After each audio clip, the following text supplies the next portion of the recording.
యెహోషువ గ్రంథము 8వ అధ్యాయము.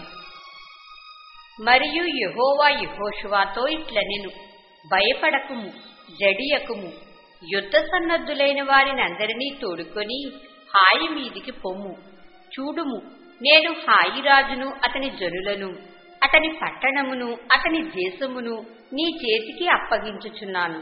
నీవు యెరికోకును దాని రాజునకును ఏమి చేసితివో అదే హాయికిని దాని రాజునకును చేసెదవు. అయితే దాని సొమ్మును పశువులను మీరు కొల్లగా దోచుకొనవలెను.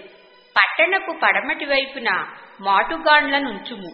యెహోషువయు యోధులందరూ హాయి మీదికి పోవలెనని ఉండగా, యెహోషువ పరాక్రమము గల 30,000 శూరులను ఏర్పరచి రాత్రివేళ వారిని పంపి వారికి ఆజ్ఞాపించినది ఏమనగా, ఆ పట్టణమునకు పడమటి వైపున మీరు దాన్ని పట్టుకొని చూచుచూ పొంచి ఉండవలెను. పట్టణమునకు బహు దూరమునకు వెళ్ళక మీరందరూ సిద్ధపడి ఉండుడి. నేనును నాతో కూడా ఉన్న జనులందరూ పట్టణమునకు సమీపించెదము. వారు మునుపటి వలె మమ్మును ఎదుర్కొనుటకు బయలుదేరగా మేము వారి ఎదుట నిలువక పారిపోదుము. మునుపటి వలె వీరు మన ఎదుట నిలువలేక పారిపోదురని వారనుకుని మేము పట్టణమునద్ద నుండి వారిని తొలగి రాజేయు వరకు వారు మా వెంబడిని బయలుదేరి వచ్చెదరు. మేము వారి ఎదుట నిలువక పారిపోయినప్పుడు మీరు పొంచి ఉండుట మాని లేచి పట్టణమును పట్టుకొనుడి. మీ దేవుడైన యెహోవా మీ చేతికి దాన్ని అప్పగించును. మీరు ఆ పట్టణమును పట్టుకొనినప్పుడు యెహోవా మాట చొప్పున జరిగించి దానిని తగులబెట్టవలెను. ఇదిగో నేను మీకు ఆజ్ఞాపించి ఉన్నానని చెప్పి యెహోషువ వారిని పంపగా వారు పొంచి ఉండుటకు పోయి హాయి పడమటి దిక్కున బేతేలునకును హాయికిని మధ్య నిలిచిరి. ఆ రాత్రి యెహోషువ జనుల మధ్య బస చేసెను. ఉదయమున యెహోషువ వేకువన లేచి జనులను వ్యూహపరచి తానును ఇశ్రాయేలీల పెద్దలను జనులకు ముందుగా హాయి మీదికి పోయిరి. అతని యొద్దనున్న యోధులందరూ పోయి సమీపించి ఆ పట్టణమును ఎదుటికి వచ్చి హాయికి ఉత్తర దిక్కున దిగిరి. వారికిని హాయికిని మధ్యను లోయ ఉండగా అతడు ఇంచుమించు 5,000 మంది మనుషులను నియమించి పట్టణమునకు పడమటి వైపున బేతేలునకును హాయికిని మధ్యను పొంచి ఉండుటకు ఉంచెను.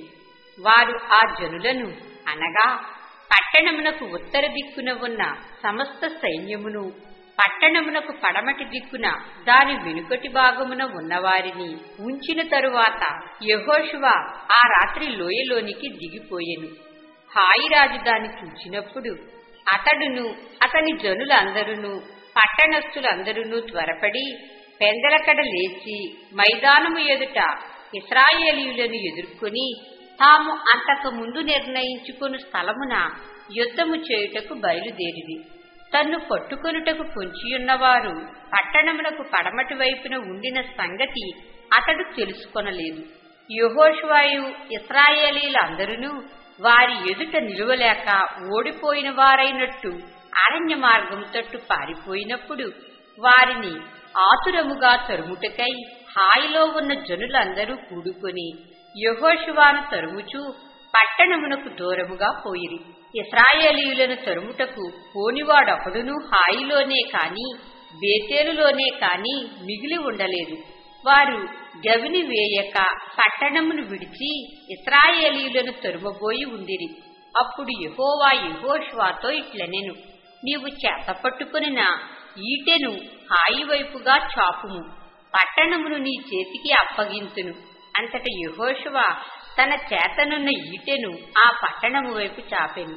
అతడు తన చెయ్యి చాపగా పొంచియున్నవారు మాటులో నుండి త్వరగా లేచి పరిగెత్తి పట్టణములో చొచ్చి దాన్ని పట్టుకుని అప్పుడే తగులబెట్టిరి. హాయివారు వెనుక వైపు తిరిగి చూచినప్పుడు ఆ పట్టణము యొక్క పొగ ఆకాశమునకు ఎక్కుచుండెను. అప్పుడు అరణ్యమునకు పారిపోయిన జనులు తిరిగి తమ్మును తరుముచున్న వారి మీద పడుచుండిరి కనుక ఈ తట్టైనను ఆ తట్టైనను పారిపోవుటకు వారికి వీలు లేకపోయెను. పొంచియున్నవారు పట్టణమును పట్టుకుని ఉండుటయు పట్టణపు పొగ ఎక్కుచుండుటయు యెహోషువయు ఇశ్రాయేలీయులు అందరినూ చూచినప్పుడు వారు తిరిగి హాయి వారిని హతము చేసిరి.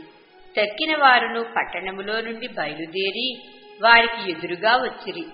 అట్లు ఈ తట్టు కొందరు ఆ తట్టు కొందరు ఉండగా హాయివారు ఇశ్రాయేలీయుల నడుము చిక్కుబడిరి కనుక ఇశ్రాయేలీయులు వారిని హతము చేసిరి. వారిలో ఒకడునూ మిగిలలేదు, ఒకడునూ తప్పించుకొనలేదు. వారు హాయిరాజును ప్రాణముతో పట్టుకుని యెహోషువ యొద్దకు తీసుకుని వచ్చిరి. బీటిలోను పొలములోను హాయి నివాసులను తరిమిన ఇశ్రాయేలీయులు వారిని చంపుట చాలింపగా కత్తివాత కూలక మిగిలిన వాడొకడునూ లేకపోయినప్పుడు ఇశ్రాయేలీయులందరూ హాయి యొద్దకు తిరిగి వచ్చి దానిని కత్తివాతను నిర్మూలము చేసిరి. ఆ దినమున పడిన స్త్రీ పురుషులందరూ 12,000 మంది.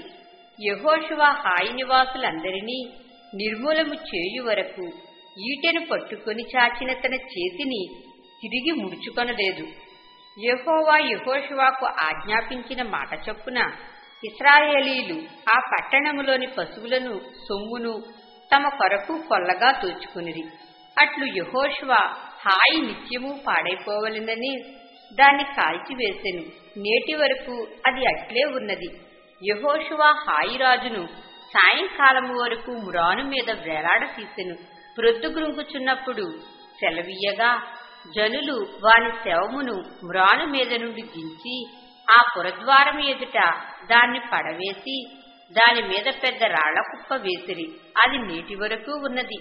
మోషే ధర్మశాస్త్ర గ్రంథములో వ్రాయబడిన ప్రకారము యెహోవా సేవకుడైన మోషే ఇశ్రాయేలీయులకు ఆజ్ఞాపించినట్లు యెహోషువ ఇశ్రాయేలీయుల దేవుడైన యెహోవా నామమున బలిపీఠమును ఇనుప పనిముట్లు తగిలింపని కారు రాళ్లతో ఏబాలు కొండ మీద కట్టించెను.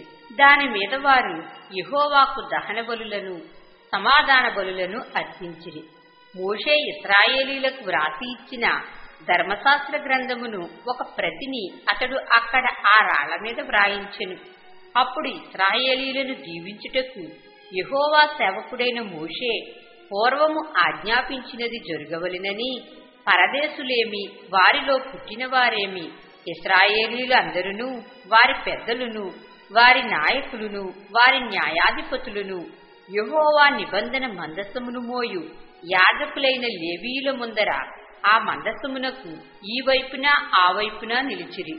వారిలో సగము మంది గెరిజీము కొండ ఎదుటను సగము మంది ఏబాలు కొండ ఎదుటను నిలువగా యెహోషువ ఆ ధర్మశాస్త్ర గ్రంథములో వ్రాయబడిన వాటన్నిటిని బట్టి ఆ ధర్మశాస్త్ర వాక్యములన్నిటినీ అనగా దాని దీవెన వచనమును దాని శాపవచనమును చదివి వినిపించెను. స్త్రీలను పిల్లలను వారి మధ్యను ఉండు పరదేశులను వినుచుండగా యెహోషువ సర్వసమాజము ఎదుట మోషే ఆజ్ఞాపించిన వాటన్నిటిలో చదువక విడిచిన మాట ఒక్కటియూ లేదు.